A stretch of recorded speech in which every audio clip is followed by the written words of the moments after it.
जानते हैं, हम बस इतना ही जानते हैं कि जिस समाज के लिए आप लड़ने के लिए गए थे, जिस समाज ने आपको लड़ने का हिम्मत दिया था, उस समाज को आप कह दिए सीधे कि हम चुनाव नहीं लड़ेंगे।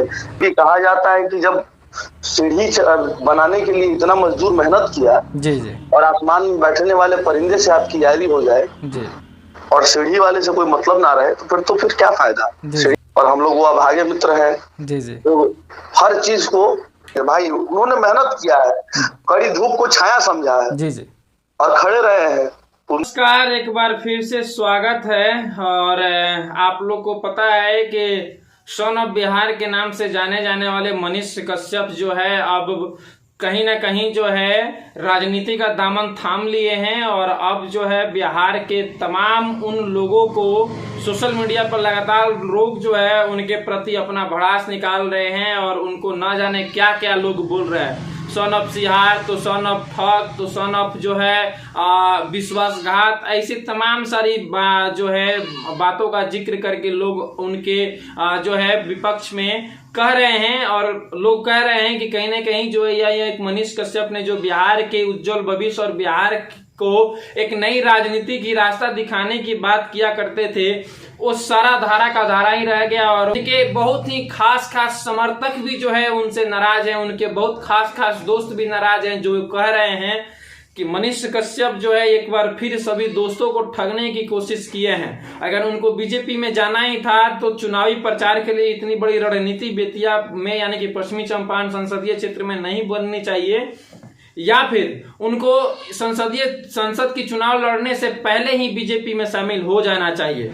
तो इस उनके बहुत ही करीबी माने जाने वाले एक हैं जो वॉइस ऑफ हिंदू के नाम से जाने जाते हैं, नागेश सम्राट नाम है और आजकल सोशल मीडिया पर काफी छाए हुए हैं और काफी भावुक हो करके जो है वीडियो बना रहे हैं कि मनीष कश्यप हम तमाम सारे दोस्तों के साथ जो है विश्वासघात किए हैं। अगर उनको, चलिए उनसे अभी फोन पे हम बात करते हैं। अगर वो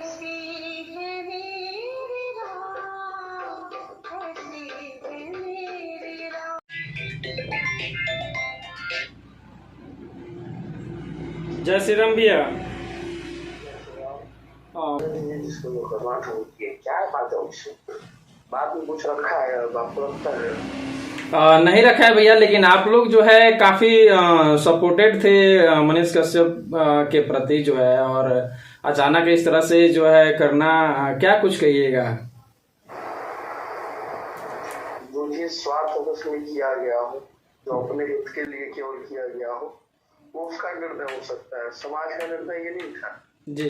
अगर आपको यही कदम उठाना था तो आप समाज से निर्णय लेते जी जी, समाज के बीच में आप जाते जी, तो बोलते कि भाई हम चुनाव नहीं लड़ेंगे जी। अगर आप लोग चाहते हैं तो हम भाजपा ज्वाइन कर लेते हैं जी। तो सारे लोग लगे हुए थे, ऐसा नहीं। और मनीष का सबसे एक भावनात्मक हमारी जो एक भाई का प्रेम था वो प्रेम था, लेकिन जो ये कदम उठाया गया ना, इस कदम के बाद हमारे से कितने भाइयों का हृदय टूटा होगा, तो क्या ही कहा जाए। जिसका जो निर्णय था उसने अपना निर्णय पूर्ण किया और बंद कमरे में लिए गए फैसले का कोई वजूद नहीं होता है, ये मेरा मानना है।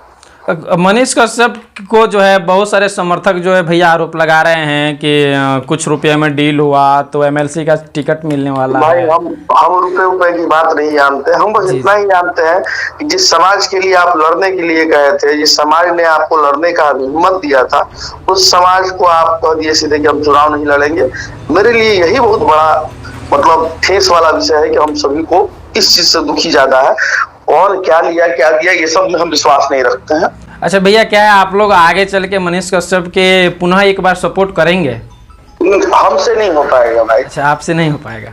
हमसे अब नहीं हो पाएगा। जी जी, जो हुआ था वो हम लोगों ने किया, क्योंकि कहा जाता है कि जब सीढ़ी बनाने के लिए इतना मजदूर मेहनत किया जी जी, और आसमान में बैठने वाले परिंदे से आपकी यारी हो जाए जी, और सीढ़ी वाले से कोई मतलब ना रहे, तो फिर क्या फायदा। सीढ़ी बनाने वाले का अस्तित्व तो ही खत्म हो गया जी। और हम लोग वो अभागे मित्र हैं जी जी, तो हर चीज को हृदय से लगाते रहे, कुछ बोले नहीं। हर जगह जहाँ लड़ना हुआ लड़ा आदमी। मनीष थोड़ी लड़ते थे, मनीष तो केवल बोलते थे, लेकिन उनके लिए अगर कोई गलत बोलता था, उनके लिए लोग अनाप शनाप बोलते थे, तो हमारे जैसे बहुत सारे ऐसे भाई हैं जो लड़ जाते थे। मुझे फोन इतने आ रहे हैं कि भैया हम लोग को गाली सुनना पड़ रहा है। जी। ये स्थिति है कि मनीष भैया जब से बैक हुए हैं हम लोग को केवल लोग ताना मार रहा है, गाली दे रहा है। तो ये हमारी बात नहीं, ये और लोगों की बात है। अच्छा, क्या लगता है भैया कि जो वो समाज को एक सपना दिखाए हैं, अब वो बीजेपी के दामन थामने के बाद उस सपना को पूरा कर पाएंगे वो? देखिए, बीजेपी का दामन थामना कोई गलत बात नहीं जी, लेकिन ये दामन थामने का जो आपने निर्णय लिया बहुत पहले ले लिए होते ना। जी जी। उसके बाद और मजबूती मिलता।